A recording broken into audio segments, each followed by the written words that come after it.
আসসালামু আলাইকুম ওয়া রাহমাতুল্লাহি ওয়া বারাকাতুহু নাহমাদুহু ওয়া নুসাল্লি আলা রাসূলিহিল কারীম আম্মা বা'দ। প্রিয় দিনী ভাই ও বোনেরা, আপনারা যেখান থেকে দেখছেন আপনাদেরকে আন্তরিক শুভেচ্ছা ও অভিনন্দন জানাই। প্রিয় দিনী ভাই ও বোনেরা, আজকে আমরা মুফতি রেজাউল করিম আবরারের মিথ্যাচার পর্ব 8 নিয়ে উপস্থিত হয়েছি। আজকে আমাদের আলোচ্য বিষয় হচ্ছে একামতের শব্দাবলী। আমাদের আহলুল হাদিসদের দাবি হচ্ছে একামতের শব্দাবলী একবার করে হবে। পক্ষান্তরে হানাফি মুকাল্লিদের দাবি হচ্ছে একামতের শব্দাবলী দুইবার করে হবে। মুফতি রেজাউল করিম আবরারের একটি বই রয়েছে, আপনি কিভাবে নামাজ পড়বেন। এই বইয়ে 59 নম্বর পৃষ্ঠায় মুফতি রেজাউল করিম আবরার লিখেছেন, হুজাই বিন কায়েস রাদিয়াল্লাহু তাআলা আনহু বর্ণনা করেন। এখানে মুফতি রেজাউল করিম আবরার রাবির নাম ভুল করেছেন, হুজাই হবে না বরং হাজান্না বিন কায়েস হবে। অনেক জায়গায় মুফতি রেজাউল করিম আবরার বলেন যে আব্দুর রাজ্জাক বিন ইউসুফ আরবি জানে না, মুজাফফর বিন মুহসিন আরবি জানে না। আজকে আপনার অবস্থা কি?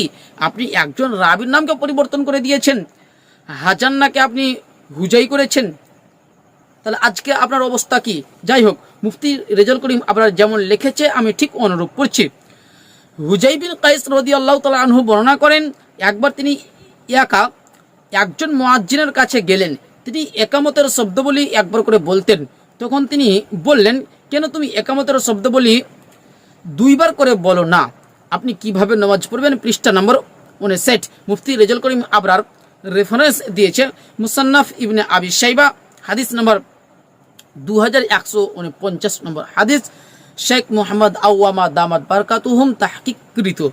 প্রিয় দিনী ভাই ও বোনেরা, মুফতি রেজাউল করিম আবরার এই হাদিস থেকে ইস্তেদলাল কি করলেন যে একামতের শব্দাবলী দুইবার করে হবে। একামতের শব্দাবলী দুইবার করে হবে। প্রিয় দিনী ভাই ও বোনেরা, এই হাদিসের উপরে বেশ কয়েকটি আপত্তি রয়েছে। তার মধ্যে একটি আপত্তি হচ্ছে এই হাদিসটি মুরসাল হওয়ার কারণে গ্রহণযোগ্য নয়। এই হাদিস থেকে মুফতি রেজাউল করিম আবরারের ইস্তেদলাল বাতিল, কেননা হাদিসটি মুরসাল হওয়ার কারণে গ্রহণযোগ্য নয়। প্রিয় দিনী ভাই ও বোনেরা, চলুন আমরা সর্বপ্রথম হাদিসের সনদ উল্লেখ করি, তাহলে বিষয়টি স্পষ্ট হয়ে যাবে। হাদিসটির সনদ হচ্ছে, হাদাসানা আবু বকর ক্বালা হাদাসানা হুসাইম আন আব্দুর রহমান ইবনে ইয়াহইয়া আনিল হাজান্না ইবনে কায়েস আন্না আলিয়ান রাদিয়াল্লাহু তাআলা আনহু। এই হচ্ছে হাদিসের সনদ। প্রিয় দিনী ভাই ও বোনেরা, আপনারা হাদিসের সনদের প্রতি লক্ষ্য করেছেন। হাদিসের সনদে একজন রাবী রয়েছে যার নাম হচ্ছে হাজান্না বিন কায়েস। তিনি আলী রাদিয়াল্লাহু তাআলা আনহু থেকে মুরসাল হাদিস বর্ণনা করতেন। এ সম্পর্কে চলুন আমরা মুহাদ্দিসগণের কিছু উক্তি পেশ করি।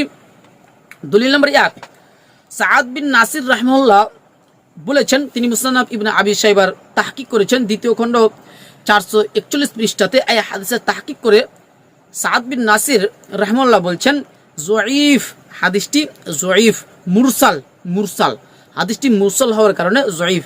কেননা যুফিল হাজান্নার দুর্বলতার কারণে হাদিসটি যঈফ।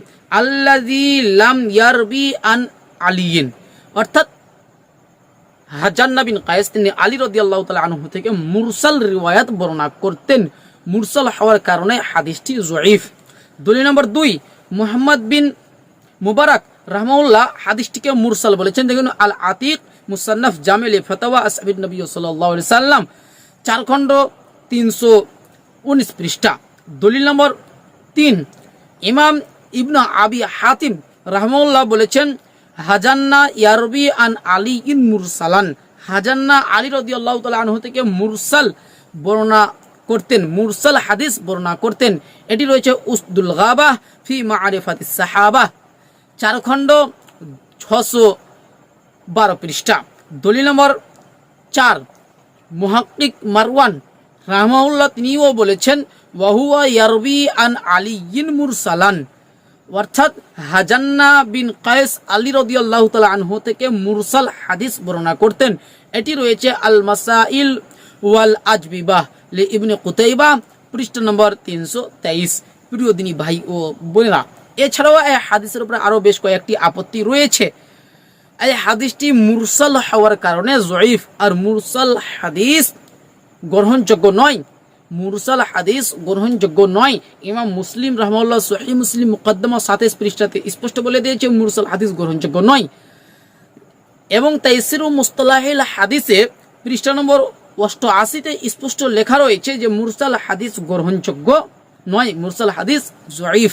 প্রিয় দিনী ভাই ও বোনেরা, এই হাদিসটি মুরসাল হওয়ার কারণে হাদিসটি জয়ীফ। এই হাদিস থেকে মুফতি রেজাউল করিম আবরারের ইস্তেদলাল বাতিল।